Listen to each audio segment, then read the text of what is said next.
Hello all, this is Dr. Dwight Norman Jr., clinical psychologist licensed to practice in the state of California, and you're tuned into Mental Health Monthly, where we discuss anything psychology related, more specifically diagnosis, treatment, and therapy.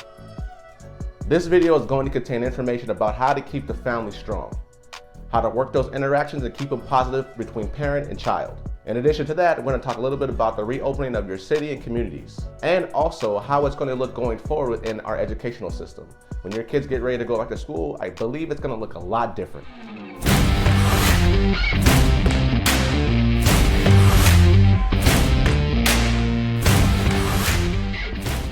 Number one, family interactions. It's very important to have the open communication that allows each family member in the family to be able to express themselves accordingly. I mean, oftentimes as parents, we tend to not open up and listen to our child. Rather, we tend to dictate what they should and should not be doing. In these uncertain times, especially with communities opening back up, and I know we want to make sure that we keep our family members safe, but it's highly important that we understand that each and every individual should have a voice, and that voice needs to be heard. Why is this important? I mean, each person goes through things. Each child has a unique experience that you may not quite understand as a parent. It would be important to give that child the opportunity to express exactly how they're feeling, what's going on, and what they should see going forward. And it's your job as a parent to be able to identify what they're saying, maybe make corrections, and lead them down the path to success. In order to do that, here are some parenting tips that I find helpful. 1, find a common interest.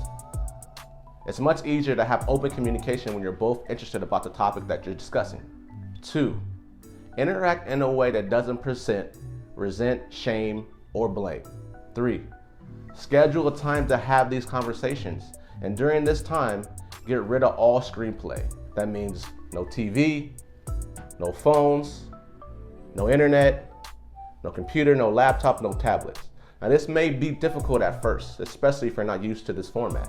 But as time goes on and the more practice you put in and the more time you dedicate to the importance of having these very special, important talks, the easier it'll be on the family.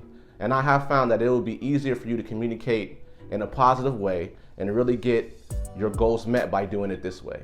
Distractions just cause issues when you're trying to interact with other people, especially for us parents. We know that our children are oftentimes glued to any device that they have, whether it be video games, to phones, to tablets, to social media. Spend time together, actually be present. As a parent, really try to identify with your children. Be authentic, caring, and loving, and you'll get a better response from your children. For more information on parenting tips, check out our website, alphabetabehavioral.com. As the economy opens back up, it's going to be very important for you to educate yourself. As parents, sit down and have a discussion with your children as to what has changed post-COVID-19. There are a variety of different resources like the CDC website, and possibly look up your local health services department and website to be able to give you more information on what is expected when you're out in the community. I know in my community alone, there's been quite a few things that have changed. While going out, you were directed to wear a mask, and not only help us, but also help the people around us. When going into stores, they may have specific guidelines that you have to follow. I just went to the Apple store a couple of days ago, and before entering, they ask you a series of questions that you have to answer, COVID-19 related, and they also take your temperature before entering the store. I was at the Walmart also a few days ago. Walmart also does the same thing. They're only letting so many people into the stores, and they have these little sticker placards on the floor that tell you which direction you should be going, that helps support your social distancing efforts. During these times, extremely important to, 1, wear a mask because it's going to be successful in helping you deter any unwarranted viruses. And not only is it going to help you, but it's going to help others as well. And 2, follow the guidelines of social distancing. I think this is extremely important piece in keeping yourself healthy and the others around you. More specifically, your children. Please make sure they understand the importance of staying safe and remaining healthy and following these new guidelines so that we can go ahead and try to get back to the way we are used to living life. According to some professionals from the news outlets I've been watching, they have given several guidelines to manage or provide a minimal risk while you're out in the community. 1, it's up to all parties involved to understand the risk that they possess upon others. Make sure you're distancing yourself, Make sure you're wearing the proper PPEs. Also, reduce related risks by proximity, time, and situation. For example, if you're going out to the beaches, make sure that you're only staying with family members. Make sure you're staying social distancing while you're at the beach. If you're going to enclosed areas, make sure you're limiting your time that you're exposed to other people within these enclosed areas. For example, like stores like Walmart, Home Depot, or the mall. Try not to spend more time than you need to while you're out shopping or doing your necessary things you got to do throughout the day. Minor tweaks here and there can help us minimize our risks and stay safe. I know many of us parents are really concerned about what the education system is going to look like going forward.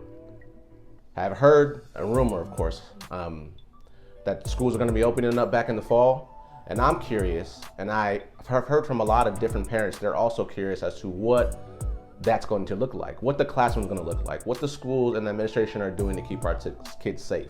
On the flip side, what are teachers doing to keep themselves safe as well? Well, I did a podcast over the past week with a teacher in the Central California area, Miss Elizabeth Cruz.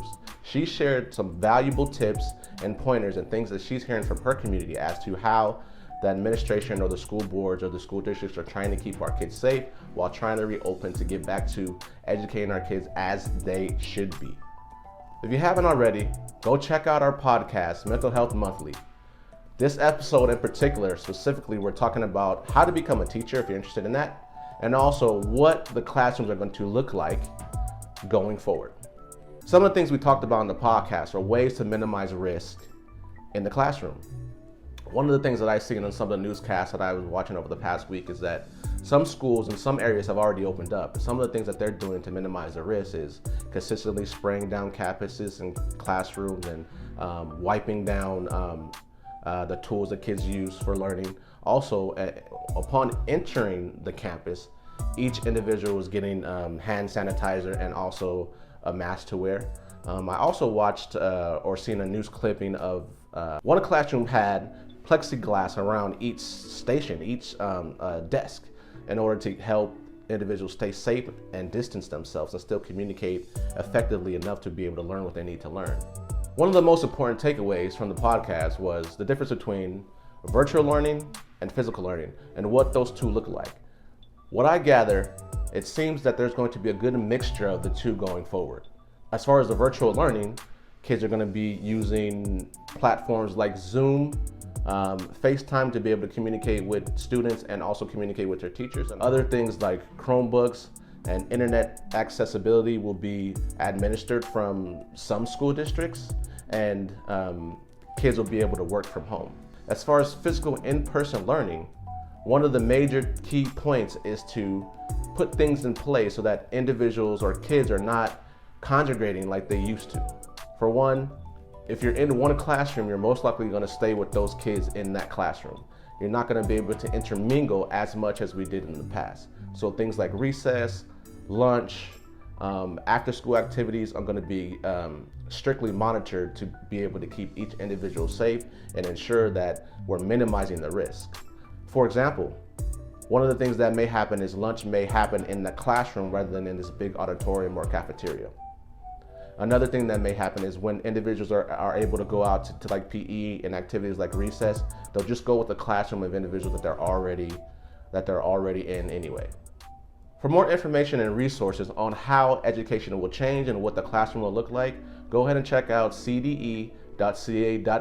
There's a lot of valuable information on there for parents to be able to share with their children so that we can lower the anxiety level, what the changes are going to be, and what the classroom is going to look like going forward.